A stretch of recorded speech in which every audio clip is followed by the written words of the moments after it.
Olá, pessoal, e bem-vindos a mais uma análise. Hoje, a gente vai direto ao ponto para desconstruir aquela visão bem tradicional de uma figura histórica gigantesca e montar de novo um perfil brilhante e super multifacetado.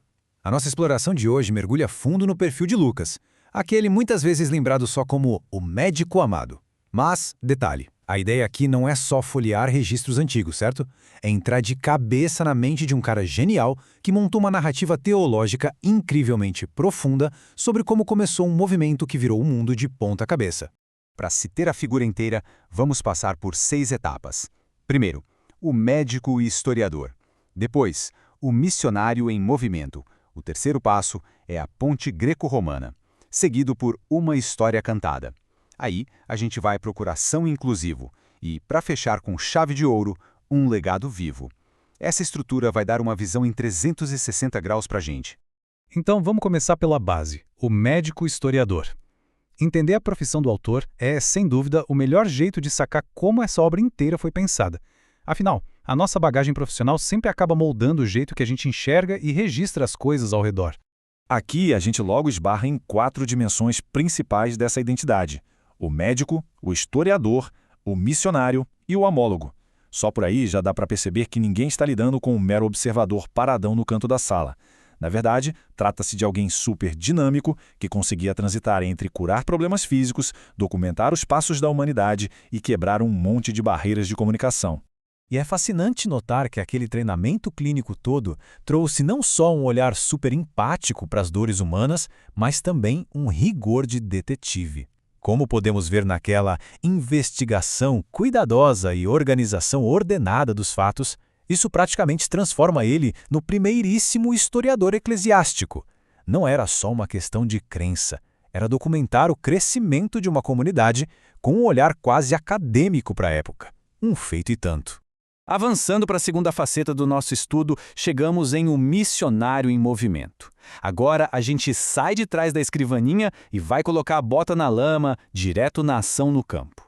É muito curioso quando os próprios textos soltam pistas sobre o autor. O uso daqueles relatos em primeira pessoa, lá no livro de Atos, entrega muito.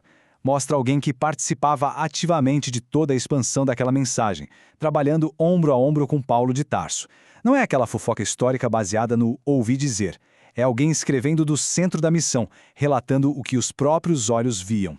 Isso ilustra muito bem uma vida que, literalmente, transpirava o que estava escrevendo, uma mensagem que não ficava parada. Acompanhar esses relatos é atravessar junto com eles um monte de fronteiras culturais, sociais e geográficas. É uma verdadeira reportagem histórica feita ali, do calor do momento e com o pé na estrada. Isso puxa a gente para uma das dimensões mais sofisticadas que vamos analisar hoje, a ponte greco-romana. Aquele papel absolutamente vital de ser um construtor de pontes culturais na antiguidade. Para entender quão genial isso foi, basta olhar para a ideia do homólogo cristão.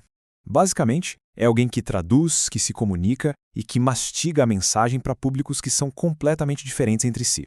Como a origem de Lucas muito provavelmente não era judaica, isso acabou virando uma carta na manga incrível. Tinha-se ali o vocabulário exato e o repertório cultural perfeito para pegar conceitos orientais super densos e traduzir para o público gentil de um jeito que fizesse total sentido.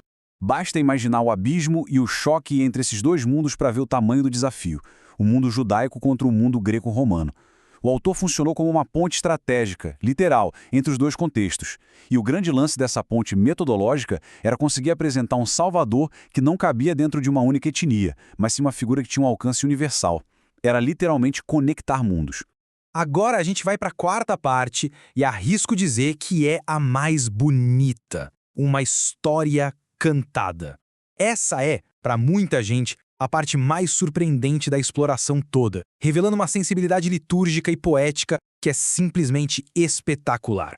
E esse número 5 aí não está na tela por acaso não. Ele tem um peso histórico absurdo. É exatamente o número de hinos exclusivos que esse autor registrou. E um detalhe analítico super interessante. Nenhum outro evangelista teve essa sacada de incluir registros musicais e poéticos tão específicos nas próprias narrativas. Fazendo um mapa rápido desses 5 hinos, a gente ganha quase que um guia indispensável.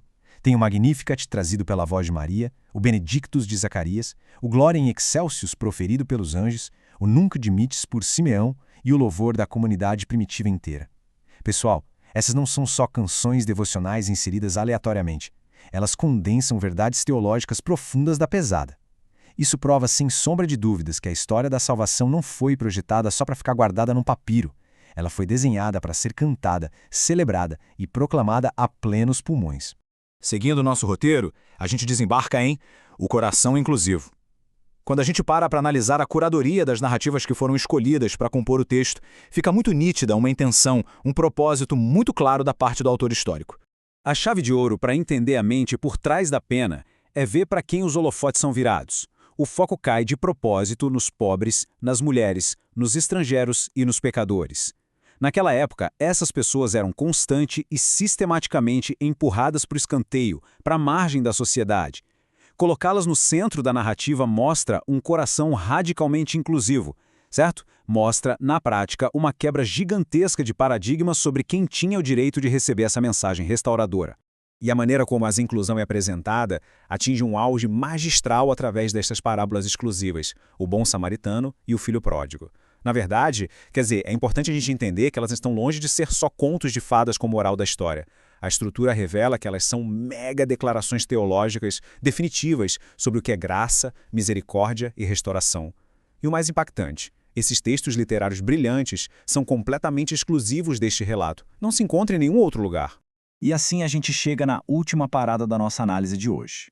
Um legado vivo. Esse é o ponto de convergência de todo o retrato temático que construímos até aqui, expondo o impacto de longo prazo que esse trabalho teve lá nos anos de formação da Igreja primitiva. Entender essa dualidade é absolutamente crucial para o contexto da época. Pelos escritos, nota-se que a Igreja nunca, em momento algum, é descrita como uma instituição burocrática, engessada e estática. Em total oposição a isso, o texto a desenha invariavelmente como um organismo orgânico, vivo, que respira e que está sempre sendo guiado e impulsionado por uma ação divina superpresente. É puro movimento. Todas essas dimensões multifacetadas se unem para deixar um legado ímpar. Rola uma síntese poderosa em andamento aqui. A mente do médico e do historiador une a razão à fé de um jeito que a história cronológica se funde perfeitamente com a revelação espiritual. É o equilíbrio mestre entre ter os pés firmes no chão da verificação clínica da realidade terrena e manter a sensibilidade totalmente aguçada para os movimentos celestiais. É imperativo fechar essa análise com uma provocação instigante. Espectador da história ou participante da missão? O ponto central de tudo que a gente explorou hoje é que esse texto histórico tão brilhantemente estruturado não está ali só para informar e acumular fatos do passado. Ele funciona como um convite atemporal, desafiando quem lê a levantar da cadeira do público e participar ativamente desse movimento dinâmico que nunca parou de se expandir. Fica aí essa reflexão para a gente. Um super agradecimento a todos que acompanharam a exploração de hoje. Que a busca por conhecimento continue firme e forte e até a próxima.